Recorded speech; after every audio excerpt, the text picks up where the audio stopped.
এই গরমে যদি রুটি পরোটা খেতে না ভালো লাগে তাহলে কিন্তু চটজলদি এই টিফিনটি রেডি করে নিতে পারেন। যেমনই কম সময়ে হয় তেমনই একেবারে নরম তুলতুলে হয়, অনেকটাই সবজি দিয়েই রেডি করা হয়। নমস্কার বন্ধুরা, কাজল ভিলেজ কিচেনে সকলকে স্বাগত জানাই। রোজকার মতো আজও রান্নাঘরে চলে এলাম। আজকের রেসিপি প্রথম থেকে লাস্ট পর্যন্ত দেখতে থাকুন, আশা করছি ভীষণ ভালো লাগবে।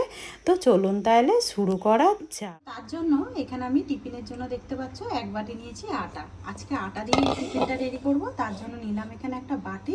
সমস্ত আটাটাই এই বাটির মধ্যে নিয়ে নেব। একে কয়েকটা সবজি দিয়ে দেবো। দেখো এখানে একটা গাজরকে আমি এইভাবে ছোট ছোট করে গ্রেট করে নিয়েছি, এটা দিয়ে দেব। সকালে যদি এরকম একটা টিফিন হয় তাহলে কিন্তু আটা মাখা ঝামেলা ছাড়াই কিন্তু রেডি হয়ে যায়। দেব কাঁচা পাকা লঙ্কা কুচিয়ে নেব, আর এখানে দিয়ে দেবো আধখানা মতো পেঁয়াজকেও আমি সরু সরু করে কেটে নিয়ে দিই। সমস্ত সবজিগুলোকেই দিয়ে দিলাম। এবারে তোমাদের যদি পছন্দ মতো সবজি এখানে কিন্তু ব্যবহার করতে পারো। চাইলে তোমরা কিন্তু পেঁয়াজটাকে একটু হালকা তেল দিয়ে কিন্তু নাড়াচাড়া করেও দিতে পারো।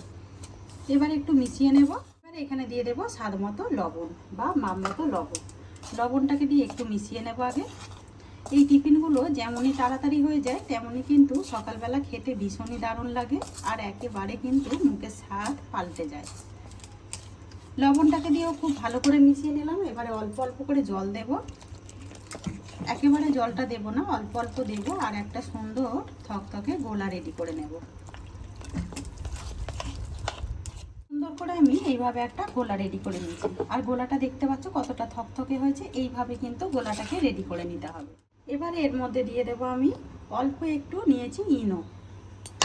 ইনো যদি হাতের সামনে না থাকে তোমরা খাবার সোডাও দিতে পারো।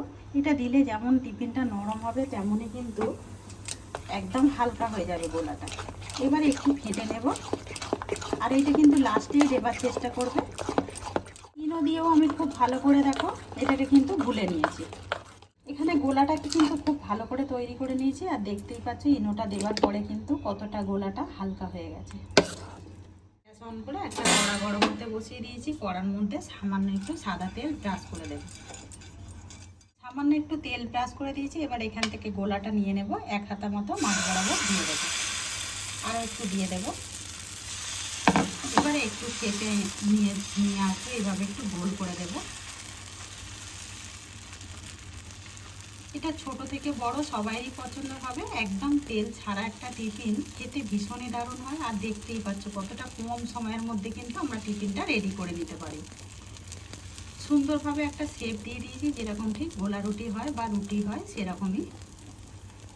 হালকা একটু ঢাকা দিয়ে দেবো। 1 মিনিট মতো ঢাকা দিয়ে রেখেছিলাম, আর দেখতে পাচ্ছ ওপরটা কিন্তু সুন্দরভাবে শুকিয়ে এসেছে। এই ফাঁকে সামান্য একটু তেল দিয়ে দেব, ওই সাদা তেল দিয়ে দেব হালকা করে একটু।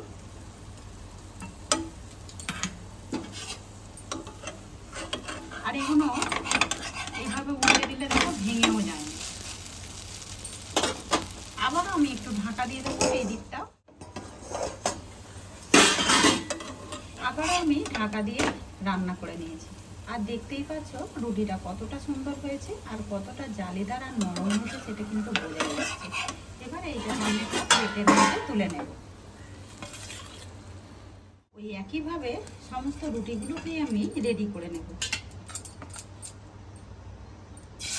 আর তোমরা কিন্তু দেখতেই পাচ্ছ রুটিটা কতটা জালিদার আর কতটা নরম হয়েছে আর কতটা সফট হয়েছে।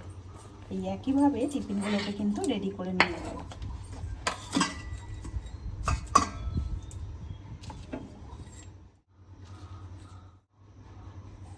টিফিনগুলোকেই রেডি করে নিলাম, আর দেখতেই পাচ্ছ কতটা কম সময়ের মধ্যে হয়ে যায়। আর এগুলো কিন্তু সকালে যেমন বড়রা চায়ের সঙ্গেও খেতে পারবে, তেমন আবার বাচ্চাদের কিন্তু কেচাপের সঙ্গেও দেওয়া যাবে। তো আজকের এই টিফিনের রেসিপি আপনাদের কীরকম লাগলো অতি অবশ্যই কমেন্ট করে জানাবেন। যদি ভালো লেগে থাকে একটা লাইক করে দিয়ে এইভাবে আমার পাশে থাকবেন, আমাকে সাপোর্ট করবেন। আমার এরকম নিত্য নতুন রান্নার জন্য পাশে থাকা বেল আইকনটি প্রেস করবেন। সবাই ভালো থাকবেন, সুস্থ থাকবেন, ধন্যবাদ।